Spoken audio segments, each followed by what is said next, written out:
Assalamualaikum warahmatullahi wabarakatuh. Waalaikumsalam warahmatullahi wabarakatuh.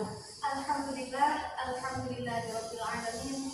Wassalatu wassalamu ala asyrofil anbiya'i wal mursalin sayyidina wa maulana Muhammadin wa ala alihi wa sahbihi ajma'in. Amma ba'd. Yang saya hormati Dr. Kiai Haji Mu'tasim Billah SIMPDI selaku pengasuh Pondok Pesantren Sunan Pangandaran. Yang saya hormati Dr. Kiai Haji Imaduddin MA selaku Rektor ISKI Sunan Pangandaran. Yang saya hormati Dr. Imaronika MSc selaku dosen mata kuliah Public Speaking. Yang terhormat seluruh jajaran dekan, dosen dan karyawan ISKI Sunan Pangandaran, dan juga tak lupa seluruh teman-temanku yang saya cintai.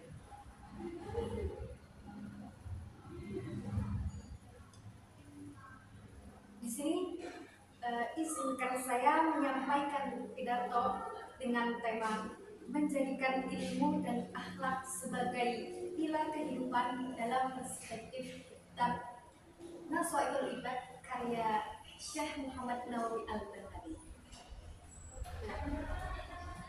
Di era modern seperti sekarang, kita hidup dalam gelombang informasi yang sangat cepat. Akses terhadap ilmu mudah, namun ironisnya kualitas moral dan spiritual umat justru banyak yang mengalami penurunan. Ilmu seringkali dikejar demi gelar, status sosial, atau kepentingan duniawi. Bukan lagi sebagai sarana untuk mendekatkan diri kepada Allah. Akhlak pun kerap terpinggirkan karena oleh budaya kompetisi, pamer, bahkan ketidakpedulian sosial. Nah, kondisi ini telah lama menjadi perhatian para ulama, termasuk ulama besar Nusantara yaitu Syekh Muhammad Nawawi Al-Baghdadi. Dalam salah satu karyanya yang terkenal yaitu kitab Nashwatul Ibad, beliau menguraikan prinsip-prinsip dasar yang seharusnya menjadi fondasi kehidupan seseorang muslim, yakni ilmu yang bermanfaat dan akhlak yang mulia. Syekh Nawawi, beliau adalah sosok yang produktif.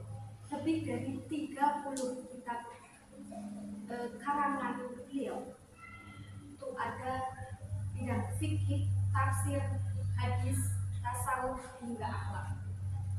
Salah satu kitab yang paling populer dan diajarkan di banyak pesantren hingga saat ini yaitu kitab Nashwatul Ibad, kitab nasihat akhlak dan tasawuf yang ditulis sebagai syarah atas karya Ibnu Hajar Al-Asqalani.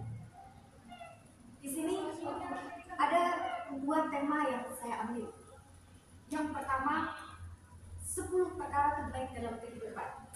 Dalam kitab Nashwatul Ibad terdapat satu makalah penting yang berisi 10 perkara terbaik dalam kehidupan. Di antaranya, yang pertama, ilmu itu sebagai warisan terbaik. Jadi ilmu tidak hanya membentuk intelektual, tetapi juga membimbing hati. Ilmu yang bermanfaat akan terus mengalirkan pahala walaupun pemiliknya telah tiada. Kemudian yang kedua, adab sebagai pekerjaan termulia. Adab mendahului ilmu. Tanpa adab, ilmu bisa menjadi sumber keburukan.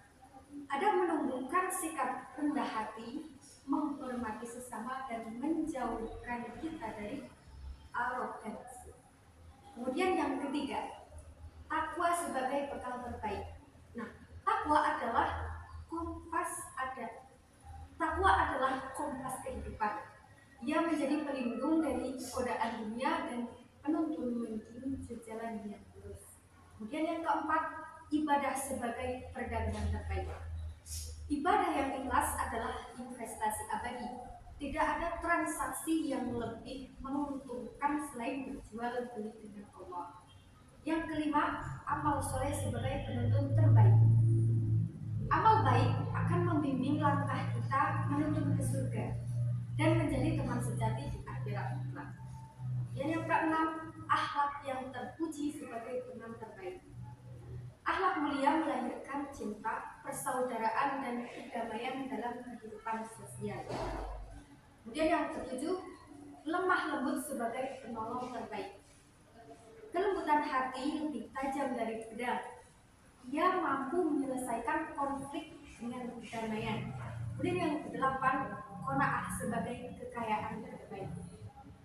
Merasa cukup akan membebaskan hati dari rasa iri, dengki, dan kecemasan hidup.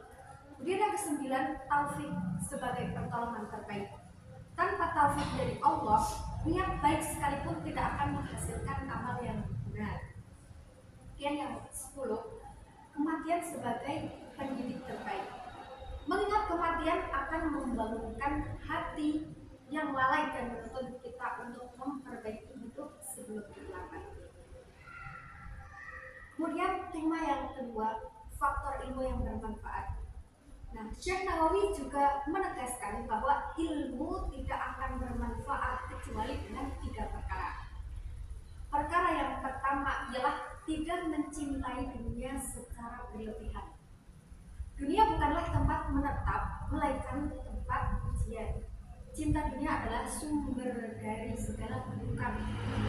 Kemudian yang kedua, tidak bersahabat dengan syaitan.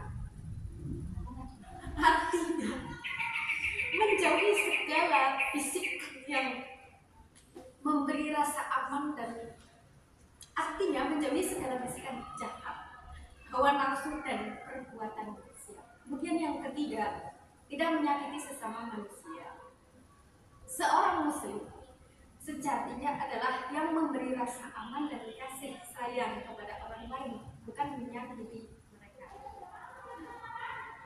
Hadirin yang saya hormati, jadi kitab ini memiliki keistimewaan. Bahasanya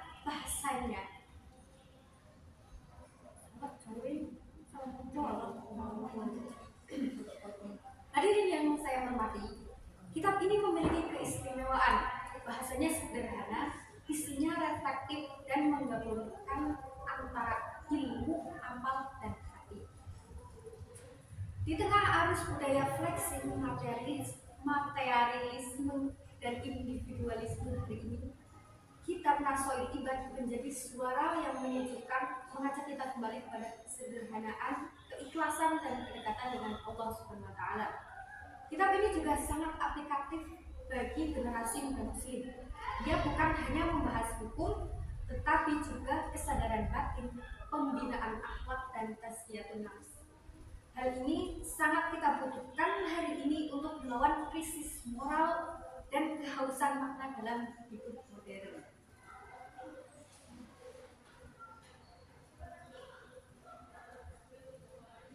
Mari kita jadikan ilmu sebagai cahaya dan akhlak sebagai lentera yang menuntun langkah kita. Semoga kita semua termasuk orang-orang yang tidak hanya berilmu, tetapi juga mampu mengamalkan dan menyebarkan manfaatnya kepada sesama. Mungkin cukup sekian dari saya, kurang lebihnya mohon maaf. Wabillahi taufiq wal hidayah. Wassalamualaikum warahmatullahi wabarakatuh. Waalaikumsalam warahmatullahi wabarakatuh.